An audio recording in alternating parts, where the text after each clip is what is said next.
All right, welcome everybody. My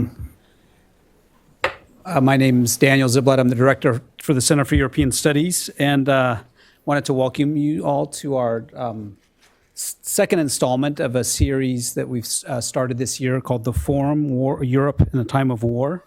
This is a co-initiative of the Center for European Studies, the Davis Center for Russian Eurasian Studies, and the Ukrainian Research Institute. We decided, given the times, it makes sense for us to join forces and talk about common themes.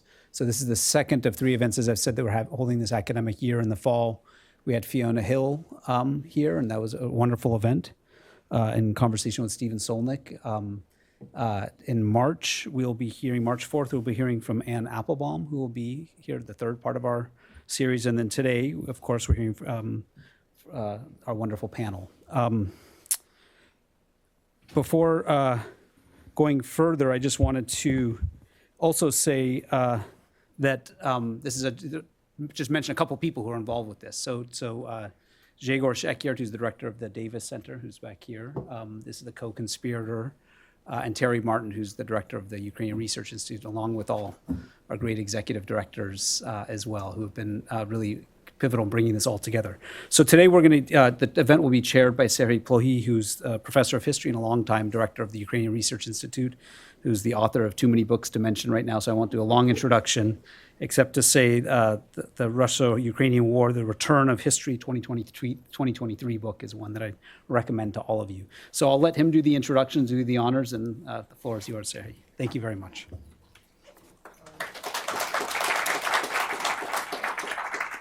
Thank you so much, Daniel. It's a pleasure and honor to be here, and I'll tell you, I got the best job in this event. So I am here to introduce our speakers. Each of them will talk roughly for 15 minutes, and then we'll have a discussion for another 15 minutes. That's where the best part of my job comes. I will be asking questions, and then we'll open the floor for questions from the audience and comments. And the idea is that once we're there in our programming and you raise your hand, it looks like there is no need for microphone, but we would really appreciate if you also would introduce yourself. So that's the plan, and I start with my introductions. And I start with Mary Louise Kelly, and I'm sure that all of you, everyone here will recognize her voice. She's an American journalist, author, and longtime broadcaster for National Public Radio. She currently co-anchors NPR's flagship evening news program, All Things Considered, and hosts the NPR's national security podcast, Sources and Methods. Over the course of her career at NPR, she has served both as an anchor and as a national security correspondent covering intelligence agencies, defense policy, and foreign affairs from Washington and abroad. Before joining NPR, Mary Louise worked as a reporter for CNN and the BBC. Her written journalism has appeared in major publications, including the New York Times, the Washington Post, the Wall Street Journal, the Atlantic, and Newsweek. In addition to her reporting, she is the author of the two political thrillers. Write it down. Anonymous Sources is the title of one of them, and The Bullet. And there is also a memoir, It Goes So Fast, which reflects on the challenges of balancing a demanding journalism career with raising children. Mary Louise is an alumna of the college class of 1993 and was a student of the Center for European Studies co-founding director Stanley Hoffman, and received a CES Group Summer Fellowship to undertake research at Sciences Po for her senior thesis. She went on to complete a master's degree at Emmanuel College, Cambridge. Today she is widely recognized as one of NPR's most authoritative voices on global affairs and national security. So welcome. Thank you. Mary Louise. And to the right from me is Dara Hassanzadeh. He is a longtime foreign correspondent for ZDF, Germany's national public television network. He has been reporting for ZDF since 2000, covering major international events, political developments, and conflict zones around the world. Over the course of his career, he has produced numerous reports and documentaries that have earned significant recognition. His work has received several prestigious honors, including the CNN International Award, the Axel Springer Prize, and the Georg von Holzenbrick Prize. And he has also been nominated for Prix Europa. Since Russia's invasion 4 years ago, he has regularly reported from Ukraine. So it's wonderful having you here. So now I guess we can move to the next stage of our event. And Marie-Louise, I will ask you to start with your comments for roughly 15 minutes. And then Well, thank you. Lovely introductions. Hi to all of you. Good afternoon. It's so nice to be back here. I have not been in this building since 1993, when I handed in my senior thesis, which was among the greatest days of my life. So let's try to top it. It's great to be home. I figured I would use my time with y'all today not to go through and reflect on the latest headlines, which we can all read for ourselves, but to try to give you a little insight, pull back the curtain a little bit on how I approach an assignment like covering a war, and specifically the war in Ukraine. I mean, it's my job to go to a place where I don't speak the language often and try to tell the story of ordinary people just like you and me, who are going through some extraordinary events. And how do I do that in a way that you hope is fair and honest and compelling and makes people here thousands of miles away who are never going to meet the people I'm telling you about? How do I make you care? How do I make it so that you feel invested in what happens to this country and these people? So when I was in Ukraine, just a few days before the start of this full-scale invasion, February 2022, among the many interviews we were doing, I asked to speak to a woman whose name was Hanna Hopko. And I wanted to speak to her because she was one of the original leaders of the Maidan revolution in Ukraine in 2014. She had been out for days and days and days on the streets for that. She had translated all of the passion and energy and experience of that into running for parliament, had been elected and had ascended and was eventually made the chair of the Foreign Relations Committee in parliament in Kyiv.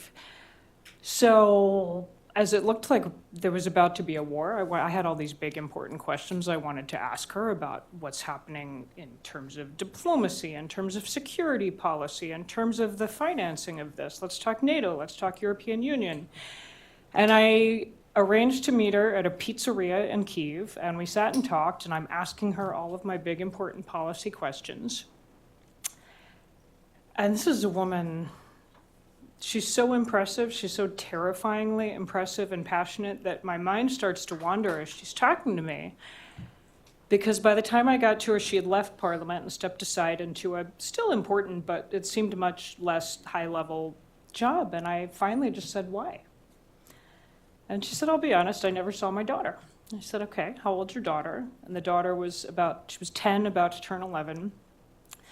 At which point, Hanna pauses the interview and said, I have to check my phone because actually we're in the middle of the worst week ever. And I thought, you sure are. There's like 100,000 more Russian troops lined up on your border. And she said, no, it's because my daughter, we promised her if she got good grades that we would get her a pet. And she has gotten good grades. And what she wants is a guinea pig. I'm thinking, okay, where is this going?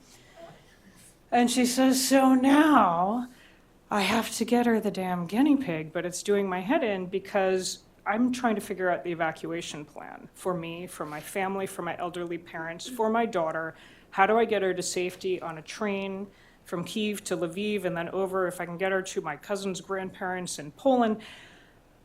And that is more than enough without worrying about a rodent and its cage and the food pellets and the water the bedding and as she's telling me this, she started to cry. And I thought, oh my God, this woman who has literally led a revolution, who has gone toe to toe with leaders, world leaders all over the world, and what has tipped her over the edge is a guinea pig. And I thought, I totally get it. And I started crying too. Long story short, I would have, I think 20-something, 30-something Mary Louise Kelly gone to Ukraine to report on a war, I would have just cut that. Who cares? I'm here to report on, the story of a lifetime, the biggest ground invasion since World War II, and this woman is telling me about a pet guinea pig. Who cares? It's the story that stuck with me.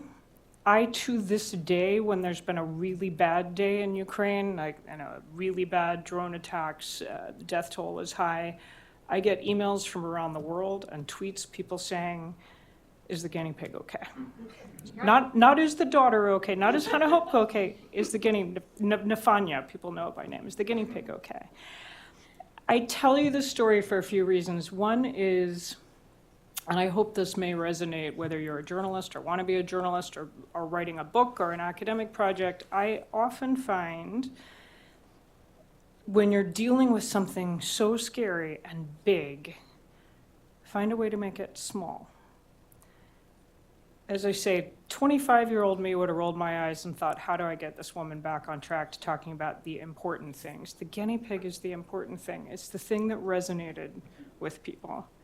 The second reason I tell you that is I think it hopefully speaks to the value of boots on the ground reporting.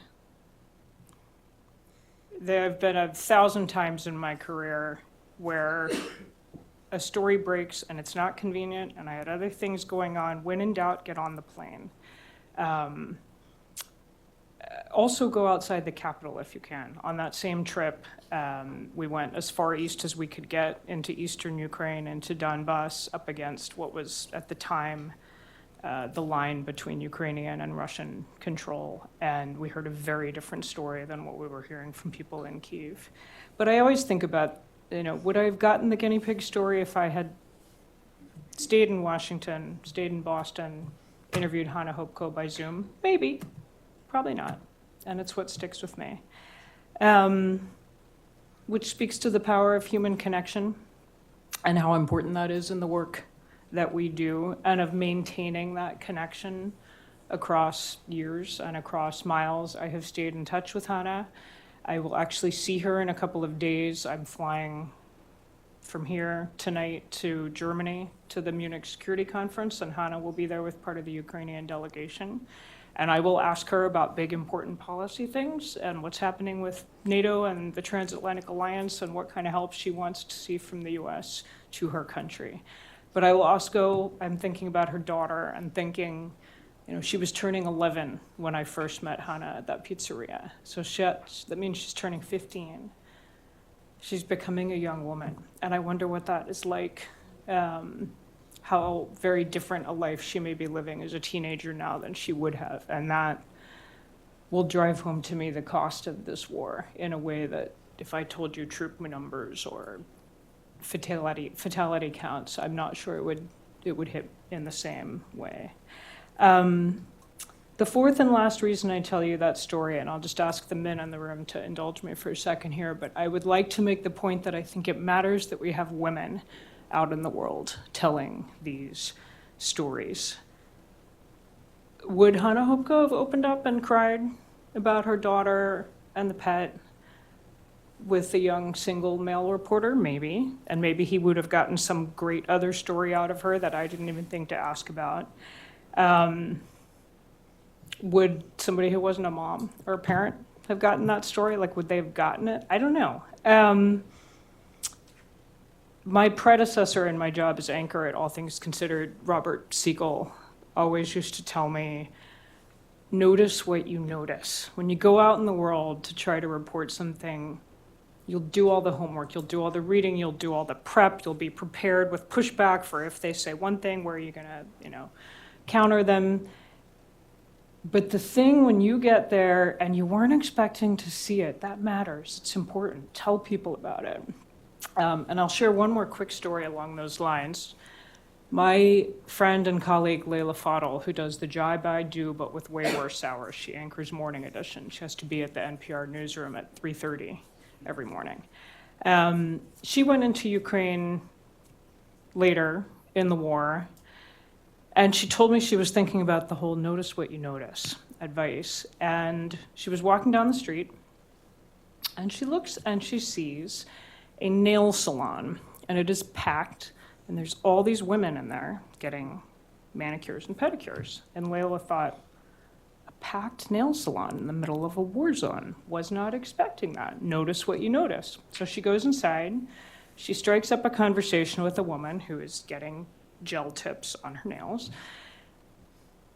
And they start chatting, and the woman says, I'm having a terrible day. My boyfriend is fighting. He's on the front lines. I'm scared. I haven't heard from him. Everybody I know is out fighting. And she said, you probably think I'm frivolous, that I'm in here getting my nails done, when everything is at stake. And Layla said she was kind of thinking, yeah. And the woman said, I get it, but Vladimir Putin is not allowed to take everything that is beautiful. He's not allowed to steal all our joy. And she said, this is 1 hour where I come in here and I feel beautiful, and then I will go back out and do all the hard things again and again, and the next day and the next day. And today, you do not get to win. I'm still here. I'm still standing. And I've thought about that and remembered her, because as Layla told me that story, I was thinking, you go, sister. I get it. I get it. That makes sense to me. I can connect with a human doing a very human, yes, frivolous thing in the middle of a war zone. Was it the most important story in Ukraine that day? No. Was it worth telling? I would argue yes. Because what I heard in that story in that woman's voice is hope. Like, what kind of value do we put on hope? On resilience, on saying, I'm still here, we're still standing. And it's a different way to tell that story, and it's one that I have remembered. So I'll leave it there. Thank you very much. Thank you.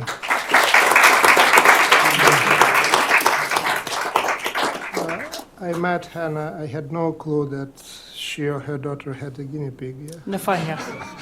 So, well, as we discussed, our next speaker is Dara. The floor is yours. Thank you very much.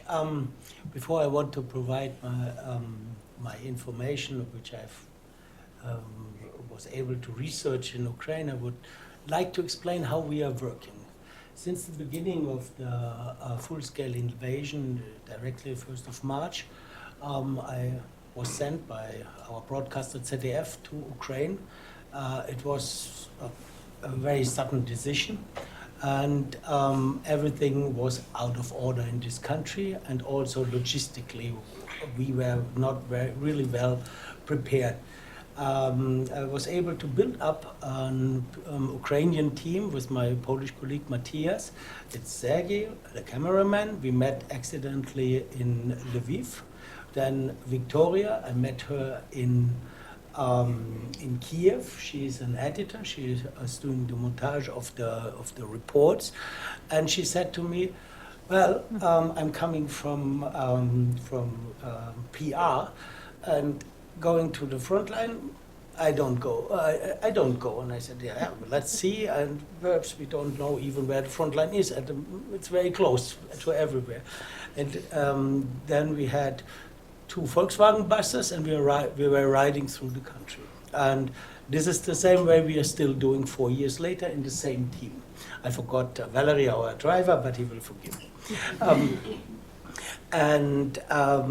So we have not one base, and we are covering the different people, and also the regions. They're really different, and you feel what this war has done to the Ukrainian. And I don't want to tell you the bad things.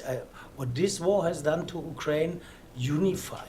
They became a nation, they trusted each other, beside all the problems they have, that they experienced not so much before, perhaps but through Maidan, but before it was a very divided country. That I want to tell you. And working like this means tiredness for all of the team, but the people you meet, they're more tired, and they have not a rotation out of the country. So you become modest. You see hard things which you don't expect, which is heartbreaking. But then you also see, when we have been in Kherson last year, it's a birth clinic.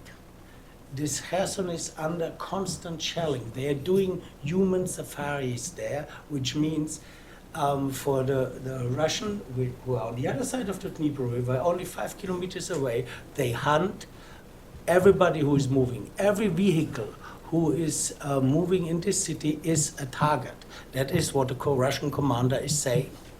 So under these circumstances, birth is given. And this is the future of Ukraine, but it's our future. So you see also hope. And I want to tell this, that you understand why Ukrainians are able to continue, and also why journalists are not stopping to report. I think this is perhaps important for the understanding. And I want also to give you a small story about these two worlds you're living there. We have been in November in Dnipro. It was during daylight, early afternoon. 2 Shaheds hit the inner city at daylight. People were working, walking around, buying, sitting in cafes, and so did we. We had a break of filming.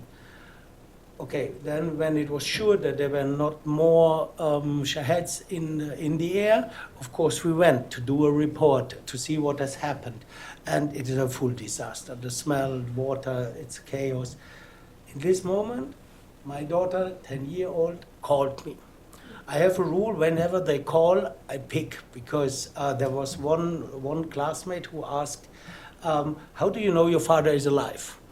And one thing to prove is to call. So in this situation, getting this call, and she's talking about girl stuff, which is important to her. There, it's realistic. But this is the life Ukrainians have all day, between airstrikes and the time where there's no air alert. Then they have weddings, they have normal life. They try to do it. This I want to say. The situation at the front line has changed dramatically. In the first year of the war, I was able to go very close to the contact line. Sometimes, if the position was good and you trusted the unit and the press officer, and vice versa, we were 1 kilometer, 2 kilometers from the Russian stronghold. Now it's a killing zone of 20 kilometers by these drones. Everybody who's moving there is detected, and it's really hard to move. I was able to speak to I call him nearly a friend. He's a soldier, now a major of the 3rd Assault Brigade, and we had good luck in connection. He is in Izium at this moment, and he gave me the information, fresh information of his battlefield in Izium of the last 2 days. He said that the rotations from position are not possible for the drone operators.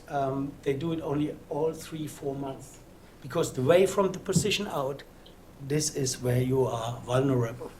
The supply is by bomber transport drones, and but this is how they have to stay there, and this is mentally very hard for the soldiers. The next supply area behind, 60 kilometers, is also controlled, and they can also directly attack by drones. That means big supply for a huge amount of soldiers attacking at one space is not possible anymore in this. It's a kind of trench warfare in times of drones. That means the superior amount of Russian soldiers, they cannot bring into the battlefield. but they can send in small groups and the next small group, and this is how they are eating kilometer by kilometer. And Ukrainians try to defend, and if it's necessary, tactically, now they are going back.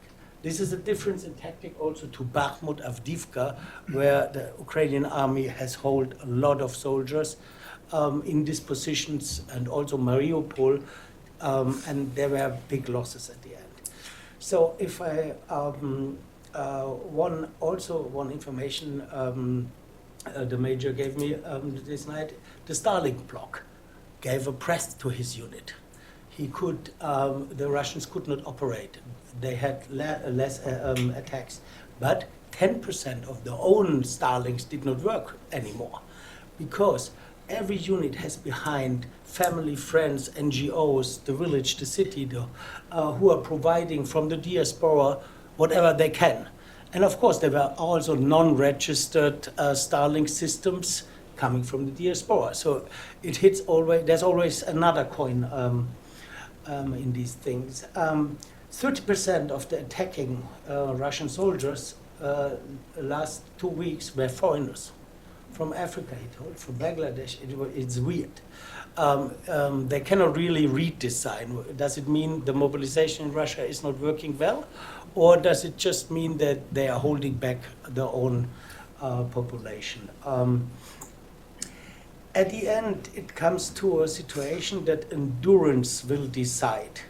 Russia is scrapping the kilometers, the full destruction of the country, infrastructure, to terrorize the population in all kinds.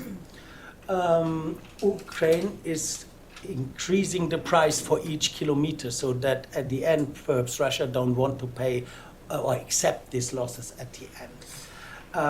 Ukraine is hoping on a scaling up of the European weaponry, and that then, in this case, Russia has no chance. But it's not happening at the moment. The Russians are using war crime. It is, you will agree, part of the history that the Russians were using tough methods all the time. And the Soviet army was known for it. And there's also a saying that beat the others, then your own people are afraid because you saw what you have done. The war crime for Germany has a special effect. It is a sign that, look what we are doing. We have no morals. We shoot civilians from the bikes. We did it in Bucha. We destroy Kherson. So believe us, we are able to use the nuclear bomb. And there comes the German angst into this. This is a special thing about Germany. My generation is from the 80s, the Cold War, the Iron Curtain. We were afraid of these nuclear bombs. We knew that NATO would define the river of Rhine, and all the rest is buffer zone to defect against the Red Army. I'm living on the right bank, where the Romans lived, where the wine is growing, so I never cross it because they have bad wine. But in fact, it's very deep inside the Germans to be afraid. Also in economic. For example, in Ukraine, if you are leaving university, the best brains start to own, to start their own business. The best brains in Germany, they look for functionaries, Daimler, BASF, big companies where you stay your whole life and your father was already there. This is, the mentality is changing, of course, but it is deep inside Germany. So this combined with a weak German government at the moment is, and the rise of AfD far right is making the political decisions so small and so slow. You can analyze it the whole full-scale invasion. Because the government knows if I'm pushing too far, I lose the population, and the right wings are there. And they are already saying, look, follow us, that it will be like it was before. Nothing will change, and we make it to the bad. Everything new is bad, and we have to give up Germany, Ukraine. And this is a big threat, and this is the moment Germany is in, plus the support by the Trump administration. Another shoulder is taken away from Germany, which we always had, America and security. I mean, you did it for us. And at a long time, it was okay, because after the Second World War, perhaps Germans, you cannot really trust them. But now, mentally, Germany has a big problem to fulfill the gap. If the Americans are withdrawing, they don't know how to do the decisions in a straight way. We're coming to miscalculations. Russia thought at the beginning the tanks will be welcomed by flowers from the Ukrainians, because the FSB did a lousy job. They were just in these 15% pro-Russian communities integrated, and perhaps they also gave wrong information because they knew what the Kremlin wanted to hear. The West, especially Germany, was also totally wrong in overestimating the military strength of Russia and in underestimating Russia's will to sacrifice own people. And that made it possible that it happens. And still now we have these things that the European voice cannot be strict, not clear, that it would be understood as strength in the Kremlin.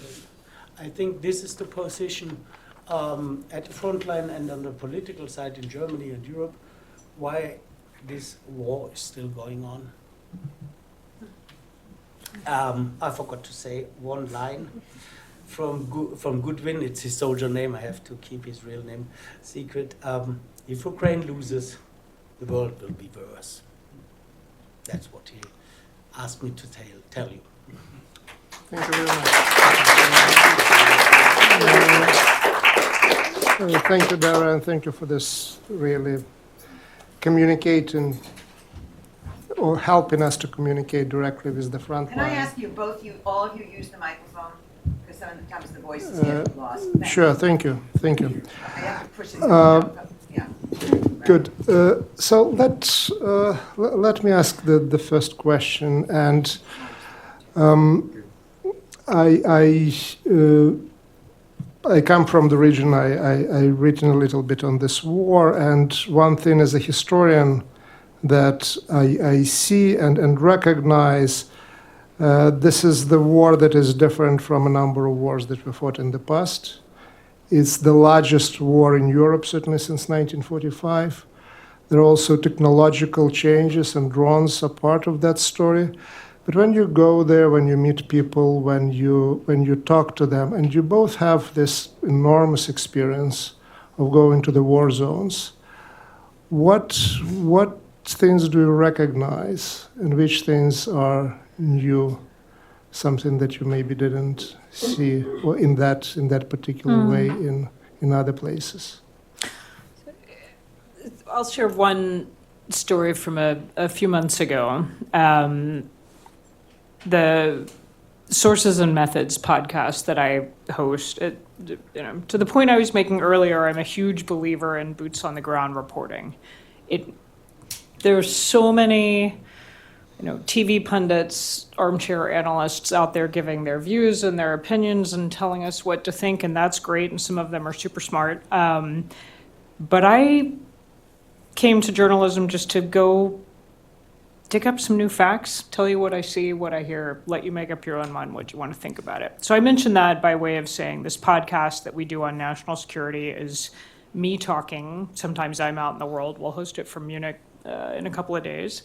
But getting our correspondents who are out and about in the world in real time, just tell me what you see.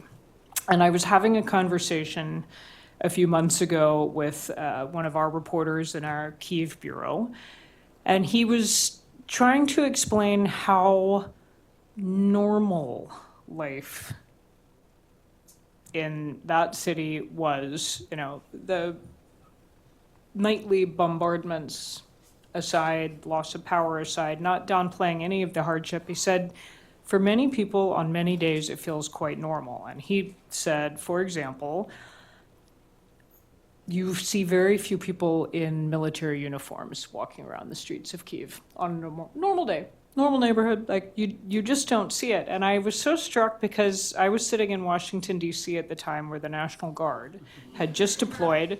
And I had just gotten off a train from New York and stepped into the big train station, Union Station in D.C., and there were 3 or 4 National Guard in full uniform with guns strapped. And I said, so you're telling me there's a way more visible military presence and footprint on the streets of the capital of the United States today than there is in the capital of Ukraine, a country that has been in all-out, bone-crushing, soul-crushing, existential fight for its existence kind of war for 4 years? And he said, yeah, that's what I'm telling you.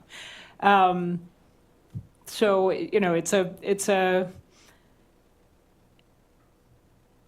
again, to the importance of going there, of having somebody there who's seeing it, but who can say, you know, without discounting any of the many, many atrocities happening and horrors every day, the extent to which humans are capable of carrying on, making their coffee in the morning, getting their kids out the door to school is really striking 4 years on.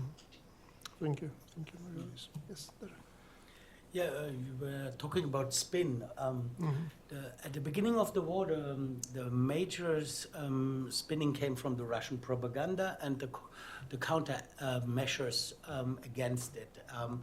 Ukraine had at least to explain in Europe that they are own people, an own country, not belonging to Russia, even if some of them, or not a big part in the east and also in Odessa, are speaking Russian. And in Odessa, I think they will stick to it again. When I was there now, there was 1 year of trying to learn Ukrainian, but no, we are Odessa. We keep on speaking Russian even if we are patriots. Now spinning becomes really difficult. How can you spin in a world where the American president is regularly contradicting his ministers? Where is your position as Ukraine? Where is your position as Germany? When I spoke to politicians, they tell me we are looking for windows. There was a window for the mineral treaty. They did it. Perhaps there might be now a big window because of the European Union has signed a contract with India, and I think the Parliament will agree after the disaster of Mercosur. They won't repeat it. And now Trump said, okay, tariffs, I can talk. Perhaps you buy our oil or Venezuela oil or whatever, and suddenly the big base of the Russian war machine is in danger. But this is not something you can spin or plan as a politician. It is, for Ukraine, it is a window which can be opened. That's it. Europe, as a bigger player, of course, can follow also Carney's idea that unite, stick to the truth, become independent, strong, and then you're not so dependent on the American elections. Thank you. And yes, in terms of you already talked about the kill zone, right? 20 kilometers, and you're saying that 60 kilometers also it's almost impossible to get into that position, right? You also, again, I'm referring also to the conversation that we had before the start of the panel. So again, in other places where you had been, again, I assume that drones, it's a new technology, so the sort of the warfare is different, right? Totally different. Even during this war in Ukraine, in the first 2 years of war, the hope of Ukraine was a Leopard tank from Germany. Now, what is it? You have to hide it because or the drones will definitely destroy it. It was 2 days ago, an supply position of the Ukrainians in the north of Kharkiv to Vovchansk was attacked by a fiberglass drone, a cable drone of Russia, 64 kilometers away from the Russian position. And this is an enormous distance, and you cannot jam them. You can just cut off the cable, but it's impossible. So one invention of the Ukrainians is iron cable with sharp scissors, which is turning all the time. So if they are flying above it and the cable lies on it, they chop it off and the drone falls down. It is this craziness of simple counter messages against high technology. You have drones with artificial intelligence. They are spread from the mother drone, searching by camera their own target. This is happening in the same war, and I met a defense unit, and they used a pump gun against these drones because it's the most efficient. But of course you have to hit, otherwise. Thank you. It's the largest war. It's also becoming longer and longer, right? The big question that everyone wants to ask and hear answer, and I am certainly among those, when will it come to an end, right? And we don't know that answer that we all want to hear, I'm sure. So I'll ask a little bit different question, but related to that. It's 4 years this month, right? So we are getting into year number 5. Recently in Ukrainian social media, there were all comparisons with the Russo-German War, which is in the Soviet Union and Russia known as Great Patriotic War. So now this war is longer than what was happening between 1941 and 1945. So my question is, what has actually changed in the perception of the war, both in Ukraine, but also outside, maybe in the United States and in Germany? Whether there is the perception is the same, static, or there is a change, and if change, what kind of change is there? I've been thinking about these questions a lot about I was thinking about the weather. You know, we used to talk about the fighting season in Ukraine and how it would slow down when it was too cold to fight. And we're not seeing that. And that, you know, it's as cold as it's going to get. Here we are in early February and the fighting is raging. And part of that is that the technology is enabling it. Drones don't care. And I think a lot about, I am not an expert in the tech aspects of warfare, but how Ukraine has managed to arm itself and with the help of its allies, you know, develop a drone-driven warfare that we have not seen before. And that, you know, the great fear is it allows Ukraine to fight to the level that it cannot be defeated, but it also can't win. And so then how does this end? I don't know. I have been wondering, and I've been wondering about putting a question to a historian, so I'll maybe throw this back at you. One model we have for how a war that we can't figure out how it can end, and crucially, one party is really not interested in ending it, Russia, as far as we can tell. One model we have is that maybe it doesn't end. Maybe you get something like North Korea, South Korea. Hasn't ended, and yet they are not shooting each other every day. Can you see any kind of model like that applying? I didn't expect a question there thrown at me. When you invite journalists to your panel, you run this risk. I thought I was journalist today.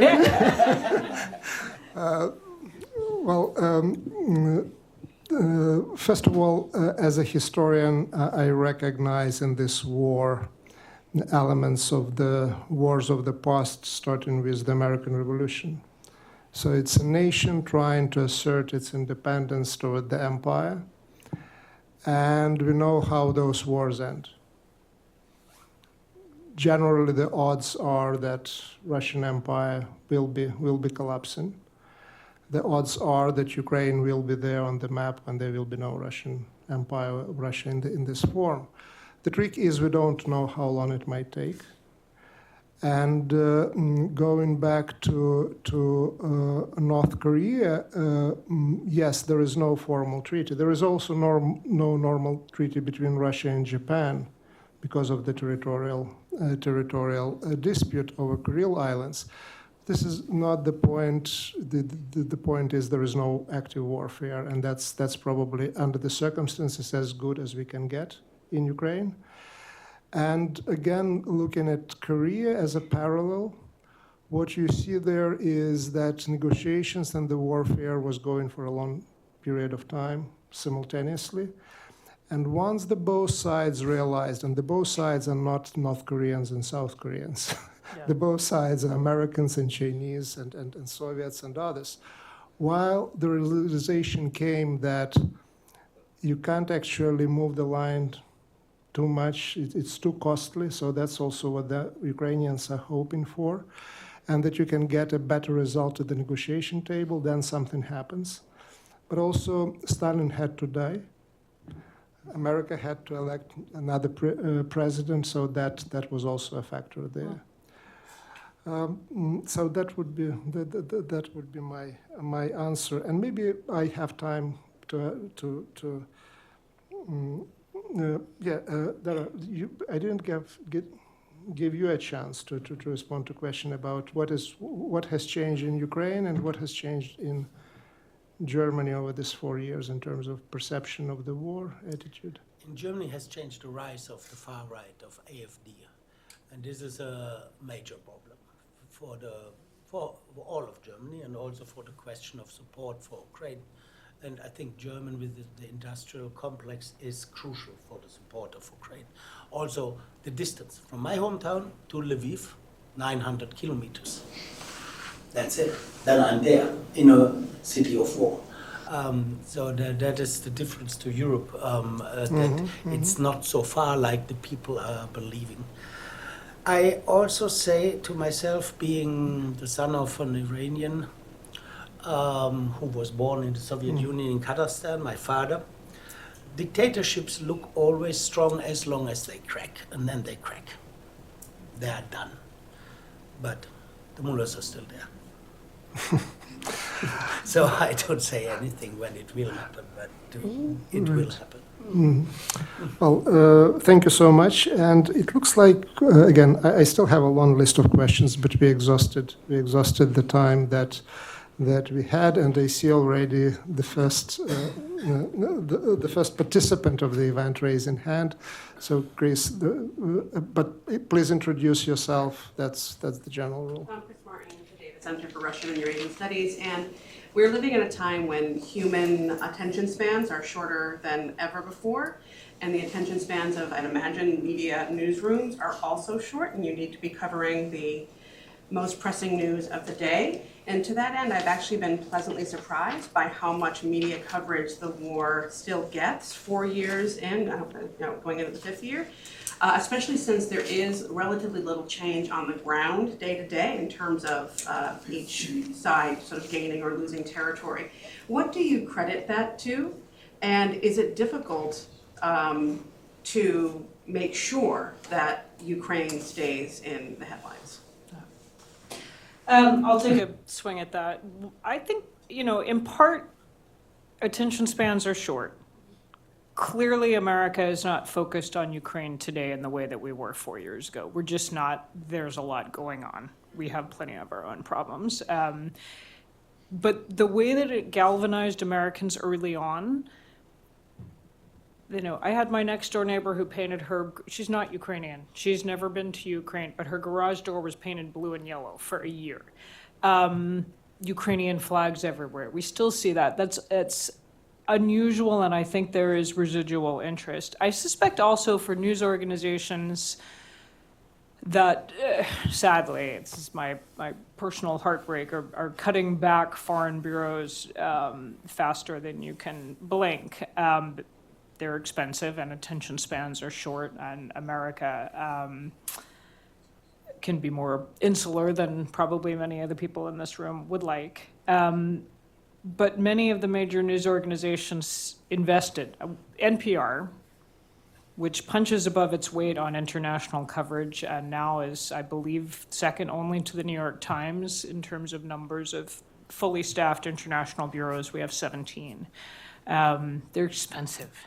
We did not have one in Ukraine. That changed in early February 2022, and we have a full-time correspondent and multiple full-time producers, and you were listing your team. We have the same: drivers, interpreters, fixers, people who are helping with the generator. Once you get that in place,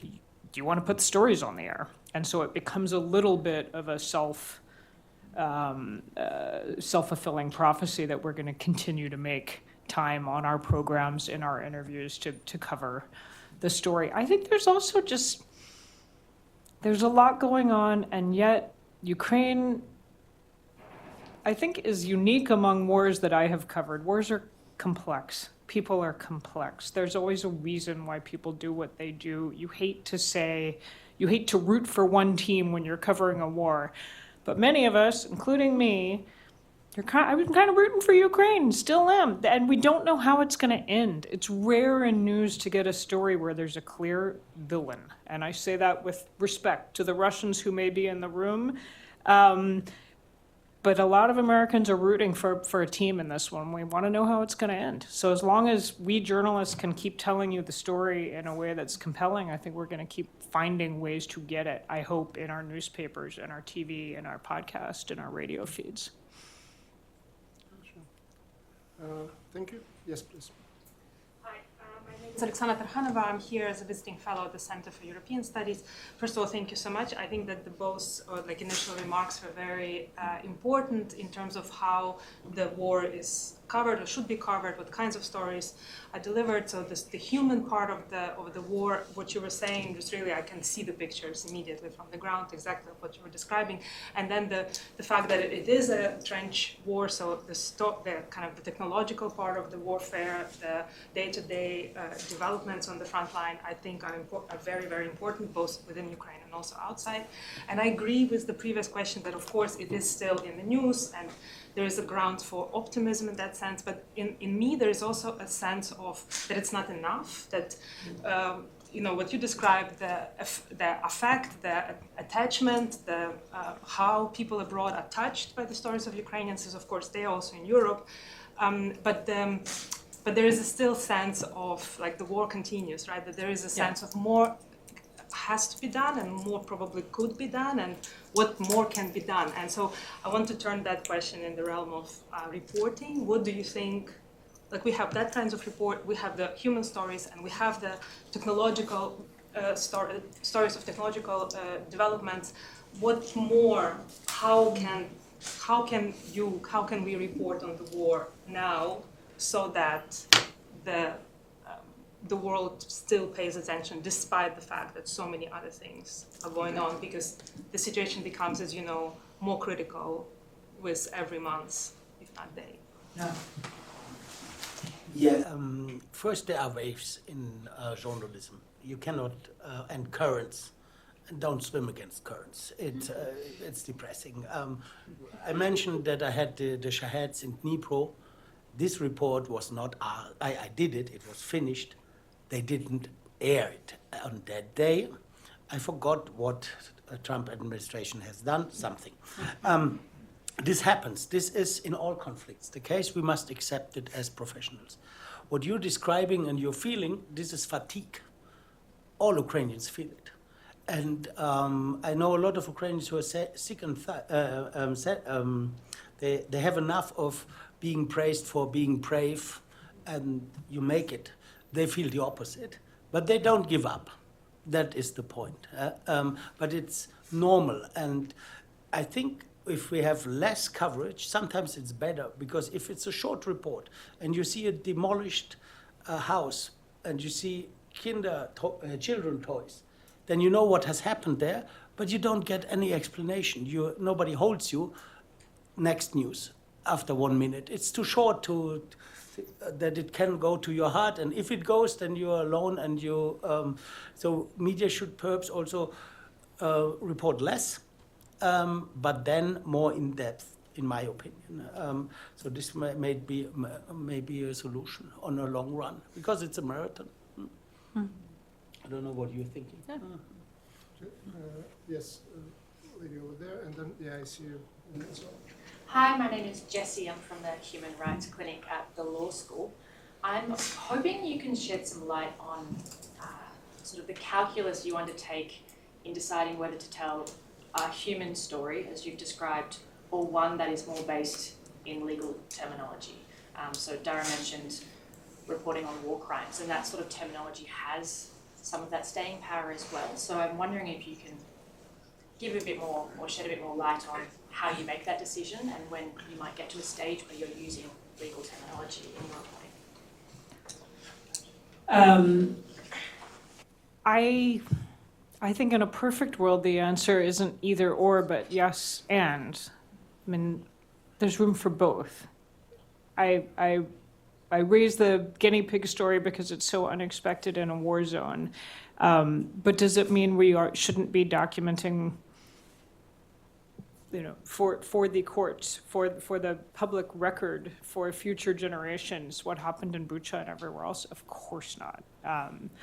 So I think, ideally, we're doing both. And what I do, I'm not a war correspondent, and I'm not our Kyiv bureau chief. I've been based overseas, but I'm an anchor, and so I do the thing that I hate, that we all hate. I parachute in when there's a big headline and the Russian tanks are invading, and then after 2 weeks I'm out. Then I'll go back, but I got to go to Tel Aviv in the meantime, and I got to go to Tehran, and I got to go to Munich tonight, and I've got other things. What I can do is try to find some stories that you connect to, try to document things, try to get newsmakers and policymakers, and hopefully ask them some rigorous questions to hold them to account and elevate the story on our network. The equally, if not way more important job is the day in, day out that our Kyiv-based bureau chief, we have a bureau, but she is all over, her team is all over. When she comes out for a break, somebody else is going in, it's always covered. The day in, the day out, doing what I can't do, telling us, this is how it feels really different from this time last year and 2 years ago and last week. And the details they notice and just the long record of this is what happened, this is what we're seeing, this is the question that we're asking for tomorrow.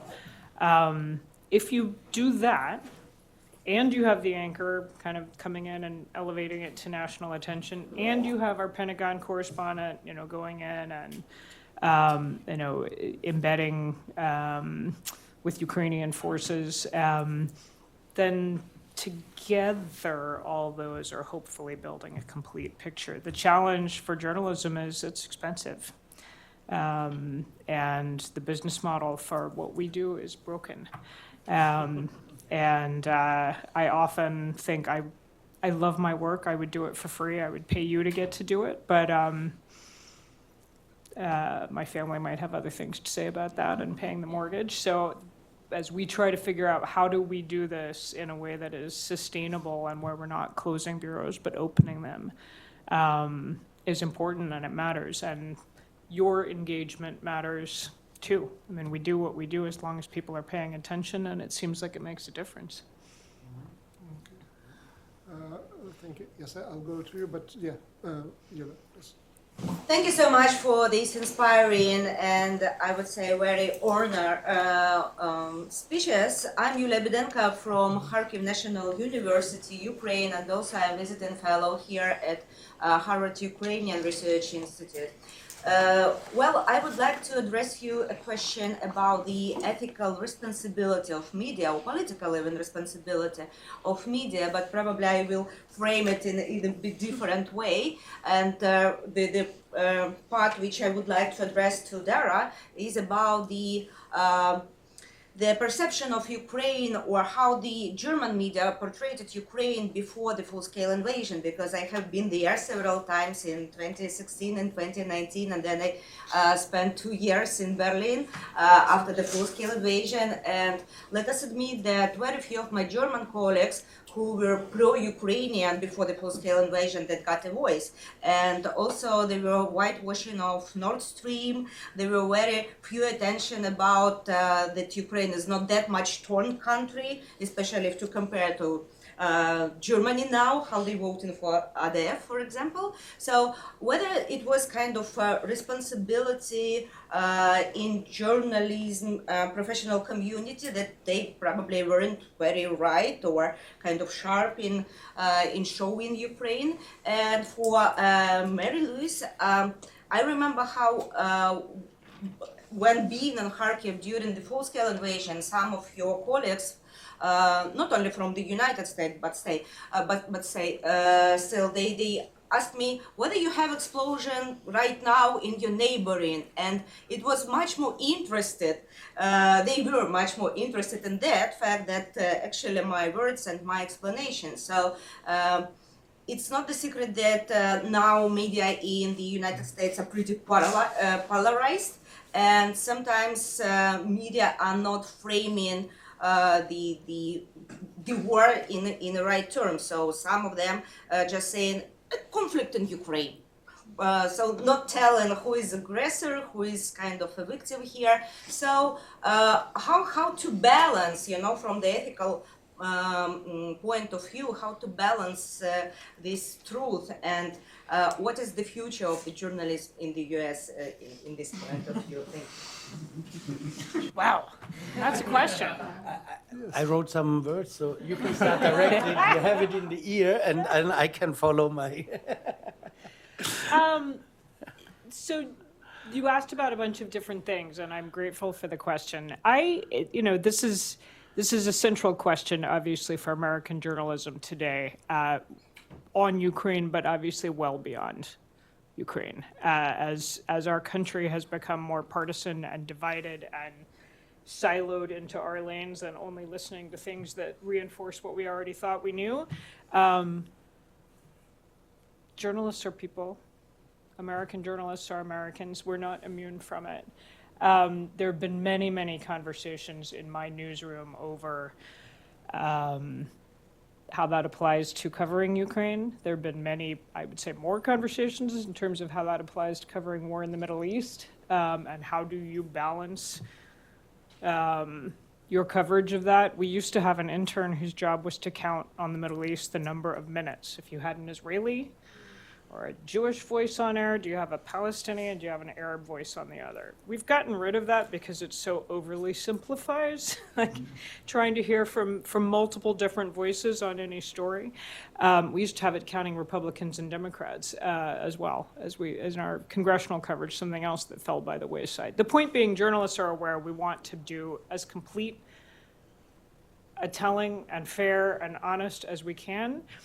And it is inevitably imperfect, and we will fall short every time because we are human. But I think that there is effort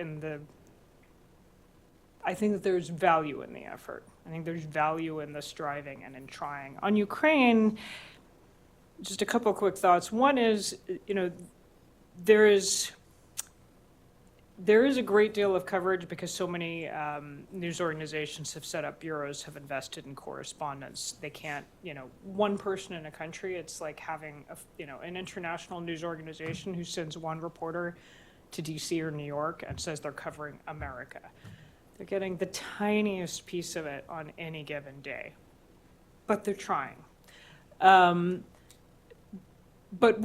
it is so much harder to cover the other side of this, to cover Russia, to cover how this is playing there, to cover what's happening. There are very few U.S. news organizations with a bureau up and running still in Russia. We are among them. I can't get in.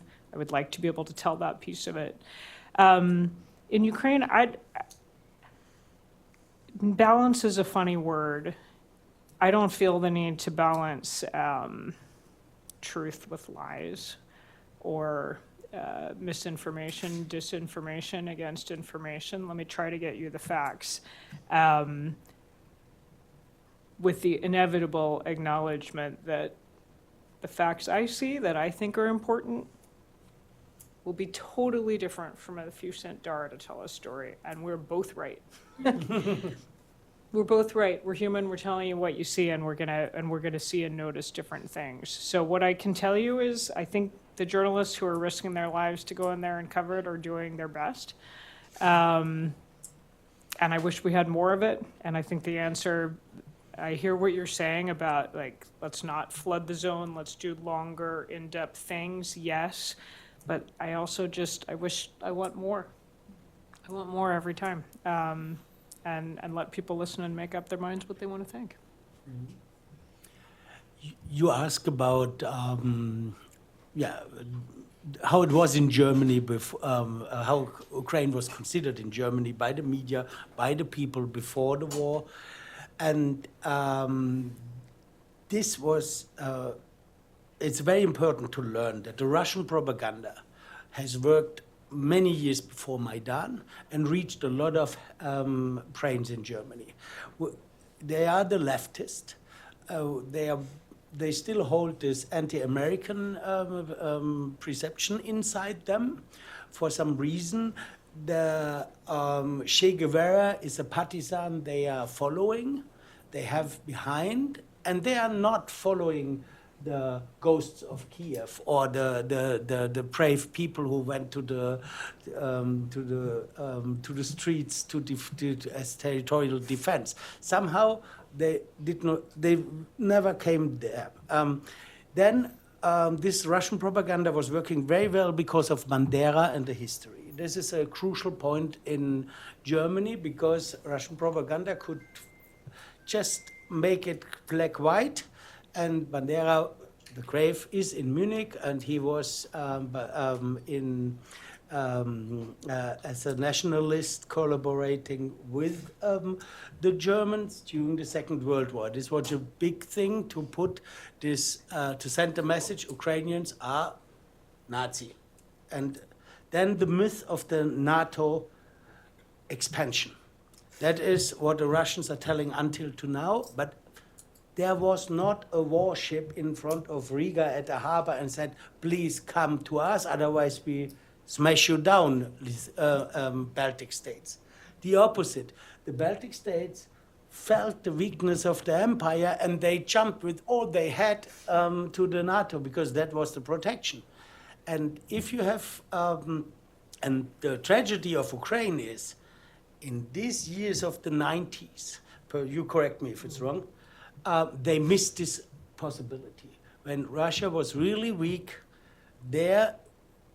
Ukraine was the identity was not strong enough to say, yeah, we are West. No, they were in between. Oh, we are independent. We are between the blocks. It is not working with the Russian beer.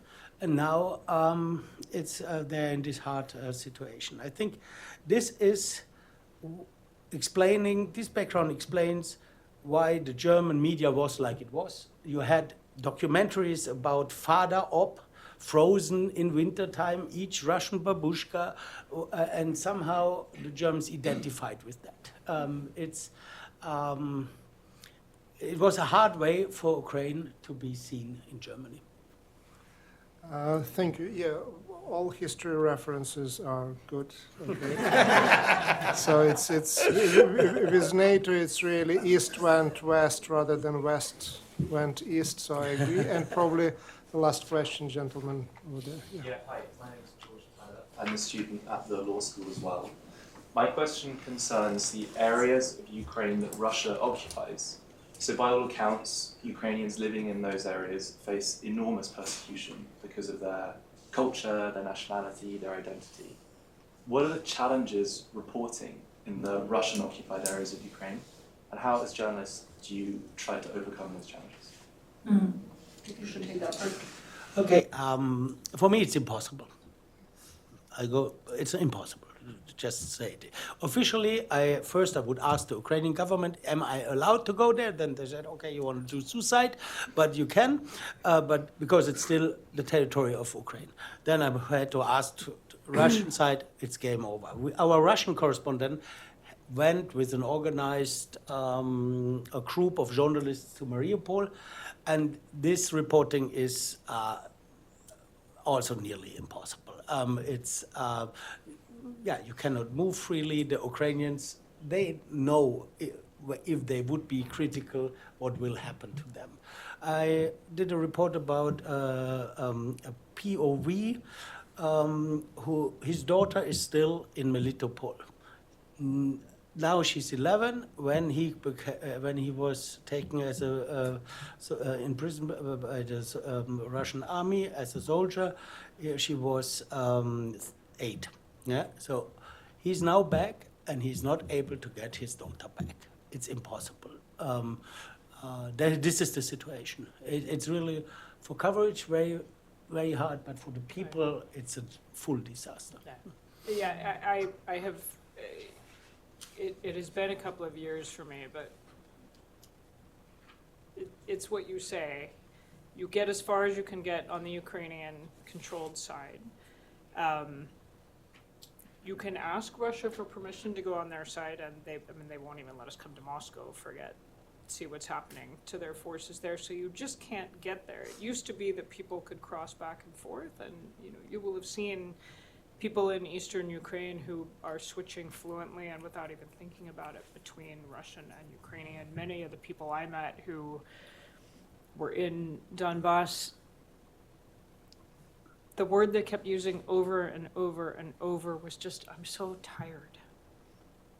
It wasn't that they didn't care what country this land, their home, ended up belonging to, but they just wanted the war and the fighting and the shooting to end. And that was, they've been dealing with it, as you know, since 2014, not 2022. It is very, very, very difficult. We can't get there. We can try. One of the interpreters I have worked with in Ukraine is from what was the Russian-occupied territories from 2014 to 2022. His family is still there. I've tried to get his family on the phone. They're so frightened to speak. That unless you had a really strong pre-existing relationship, it's just very difficult to get those voices. So I was speaking a little bit about how frustrating it is to be able to get even to Moscow these days is tough, but to get to those areas is very hard to hear what's happening. I think there's huge blind spots we just don't know.